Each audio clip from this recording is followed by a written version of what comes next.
Assalamualaikum warahmatullahi wabarakatuh.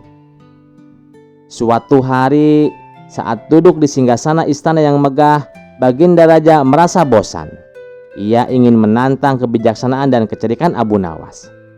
Dengan senyum nakal, Raja memanggil Abu Nawas dan berkata, "Wahai Abu Nawas, aku punya misi untukmu. Aku ingin kau menangkap bayanganku di air sungai. Pastikan bayanganku tetap ada di dalam air, tak boleh hilang sedikit pun. Jika kau berhasil, aku akan memberimu hadiah yang sangat besar. Tapi jika kau gagal, aku akan menghukummu." Abu Nawas terkejut mendengar perintah itu. "Tapi Paduka," ujarnya, "bagaimana mungkin saya bisa menangkap bayangan? Bayangan adalah sesuatu yang tidak dapat dipegang." Namun Baginda Raja bersikeras, "Ini adalah perintahku Abu Nawas, kau harus melakukannya." Mendapat tantangan tersebut, Abu Nawas tidak mau terlihat lemah. Dengan penuh semangat, ia menjawab, "Baiklah Paduka, saya akan berusaha sebaik mungkin untuk memenuhi perintah ini." Dalam hati, dia mulai berpikir keras tentang cara yang mungkin bisa digunakan untuk menyelesaikan misi yang tampaknya mustahil ini. Keesokan harinya, Abu Nawas pergi ke sungai yang mengalir di dekat istana. Dia melihat airnya yang tenang dan jernih, mencerminkan sinar matahari yang cerah. "Jika aku ingin menangkap bayangan raja," pikirnya, "aku harus menemukan cara untuk mengikatnya agar tidak hilang." Abu Nawas mulai berpikir. Pertama, dia meminta beberapa orang untuk membawakan payung besar. "Kita akan menjadikan payung ini sebagai pelindung," katanya, "agar bayangan raja tetap berada di bawah naungan." Namun saat payung dibuka, angin bertiup kencang dan menggerakkan air sehingga bayangan raja tetap hilang. Tidak menyerah Abu Nawas, lalu mencoba cara lain. Dia mengambil kain yang besar dan menyuruh orang-orangnya untuk mengikatkan kain tersebut di tepi sungai. "Kita akan mencoba menangkap bayangan dengan kain ini," teriaknya penuh semangat. Namun saat air sungai bergerak, bayangan raja pun hilang lagi. Setelah beberapa jam mencoba, Abu Nawas semakin frustasi. Dia mencoba berbagai metode, membuat jaring dari tali, menggunakan cermin untuk memantulkan bayangan, dan bahkan meminta bantuan hewan untuk menjaga bayangan. Namun semua usahanya sia-sia. Bayangan Baginda Raja selalu menghilang setiap kali air bergerak. Akhirnya setelah seharian berjuang, Abu Nawas merasa putus asa. Dia kembali ke istana dengan kepala tertunduk, mengakui kegagalannya kepada raja. "Paduka, saya mohon maaf. Saya sudah berusaha keras, tetapi tidak ada cara untuk menangkap bayangan di air. Saya tidak dapat memenuhi perintah ini." Baginda Raja melihat wajah Abu Nawas yang murung dan menahan tawa. "Wahai Abu Nawas," katanya sambil tersenyum, "kau memang cerdik, tetapi kau tidak dapat menangkap bayanganku di air. Ini sebagai hukumanku, kau harus berdiri di depan istana dalam keadaan telanjang." Abu Nawas terkejut mendengar perintah itu. Hatinya berdegup kencang. Tetapi dia tidak bisa menolak titah Baginda Raja. Dengan berat hati, dia pergi ke rumahnya untuk mempersiapkan diri. Namun di tengah jalan, dia mendapatkan ide cemerlang.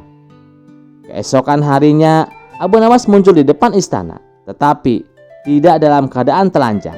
Dia mengenakan pakaian yang luar biasa, namun tidak melekat di tubuhnya. Dia mengenakan sehelai kain yang besar, hanya menutupi bagian-bagian tertentu dan tampak longgar, sehingga seolah-olah dia tidak mengenakan pakaian sama sekali.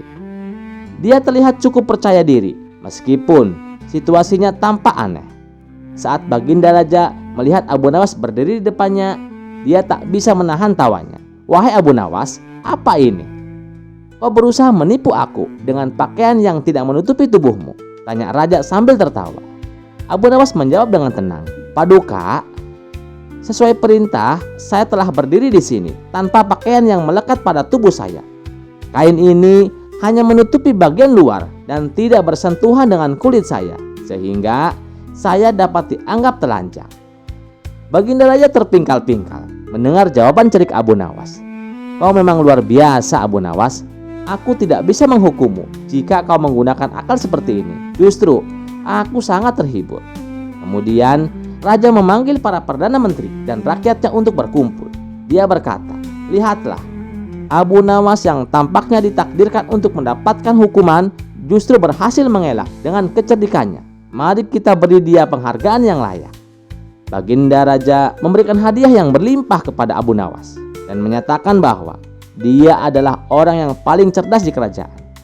Dalam suasana penuh tawa, Abu Nawas merasa sangat beruntung. Dia berhasil menyelamatkan diri dari hukuman dan mendapatkan pujian dari raja. Kejadian itu menjadikan Abu Nawas semakin terkenal di seluruh kerajaan. Rakyat pun senang dengan kebijaksanaan raja dan kecerdikan Abu Nawas. Mereka sering mendengarkan kisah tentang bagaimana Abu Nawas berhasil menghindari hukuman dengan cara yang penuh humor. Setiap kali mereka melihat Abu Nawas, mereka akan tersenyum dan mengenang betapa lucunya kejadian itu. Abu Nawas pun terus melanjutkan hidupnya dengan setiap tantangan yang diberikan raja sebagai peluang untuk menunjukkan kecerdikannya. Ia menyadari bahwa dalam setiap kesulitan terdapat jalan keluar yang kreatif dan bahwa humor bisa menjadi senjata yang kuat untuk menghadapi berbagai masalah. Kisah selanjutnya. Pada suatu sore, Baginda raja duduk bersama para penasehat dan orang-orang bijak kerajaan. Hari itu, suasana istana terasa tenang, dan raja tiba-tiba teringat pada satu pertanyaan yang sering muncul di benaknya sejak lama. Dengan alis berkerut, ia bertanya kepada orang-orang di sekitarnya, "Wahai kalian semua, aku ingin tahu, mengapa setiap bayi yang lahir ke dunia ini selalu menangis? Mengapa tidak tersenyum atau tertawa?" Para penasehat dan orang bijak saling pandang, tampak bingung. Pertanyaan yang sederhana namun mendalam ini ternyata sulit dijawab. Beberapa orang mencoba menjawab dengan berbagai teori. Ada yang mengatakan bahwa bayi menangis karena takut. Ada pula yang berpendapat bahwa bayi menangis karena merasa tidak nyaman dengan lingkungan barunya. Namun, jawaban-jawaban tersebut tidak memuaskan hati sang raja.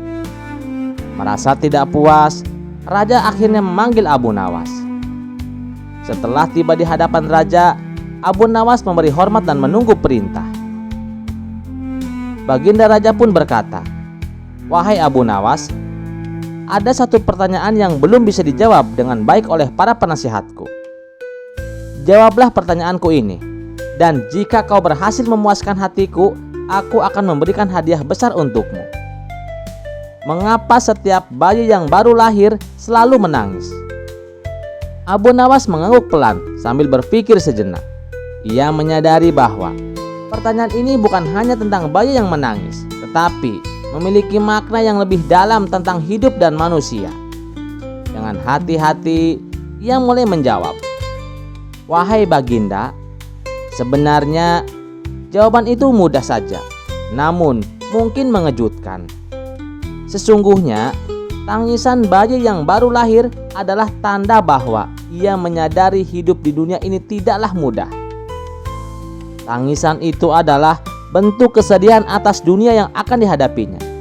Sebuah dunia yang penuh dengan tantangan, ujian, dan kesulitan. Tangisan itu adalah bentuk kesadaran pertamanya akan apa yang harus ia hadapi di dunia ini." Raja mengangguk, namun ia ingin jawaban yang lebih mendalam. "Apakah itu satu-satunya alasan, wahai Abu Nawas?" Abu Nawas tersenyum dan melanjutkan, "Saat bayi berada di dalam rahim ibunya, ia hidup dalam kedamaian dan kenyamanan. Ia tidak kekurangan apapun. Semua kebutuhannya terpenuhi tanpa usaha. Namun, ketika ia lahir, ia meninggalkan tempat yang damai itu dan masuk ke dunia yang keras dan penuh cobaan.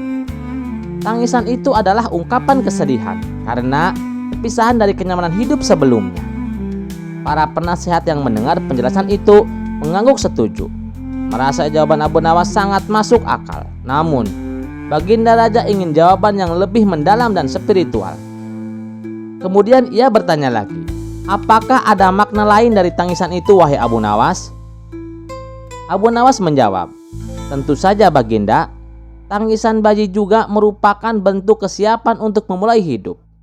Bayi menangis bukan hanya karena perpisahan, tetapi juga karena tangisan itu menandakan semangat hidup yang baru. Pertanda ia siap menghadapi dunia yang menantinya.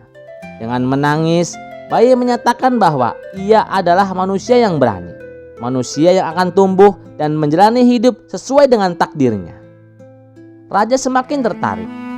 Bagaimana mungkin seorang bayi yang begitu kecil menyatakan keberanian? Abu Nawas tersenyum dan menjawab, "Baginda, bayi adalah cerminan awal kehidupan kita semua. Tangisan itu menunjukkan bahwa meskipun ia datang ke dunia ini sendirian dan rapuh, ia membawa tekad yang besar untuk bertahan. Tangisan pertama itu juga berarti bahwa bayi memohon kepada Yang Maha Kuasa agar diberi kekuatan dalam menjalani hidup. Dengan begitu, setiap bayi yang lahir memulai perjalanan hidupnya dengan doa dalam bentuk tangisan." Jawaban Abu Nawas tidak hanya logis, tetapi memiliki makna dan nilai-nilai spiritual. Ia menyadari bahwa ada hikmah besar dalam tangisan bayi yang baru lahir. Dengan kagum, Raja berkata, "Abu Nawas, kau telah memberikan jawaban yang bijaksana dan penuh arti. Engkau mengingatkanku pada perjuangan hidup yang kita semua lalui. Tangisan bayi bukan sekedar tangisan, melainkan tanda bahwa kita semua harus siap menghadapi dunia yang penuh tantangan." Raja pun memberikan hadiah besar kepada Abu Nawas.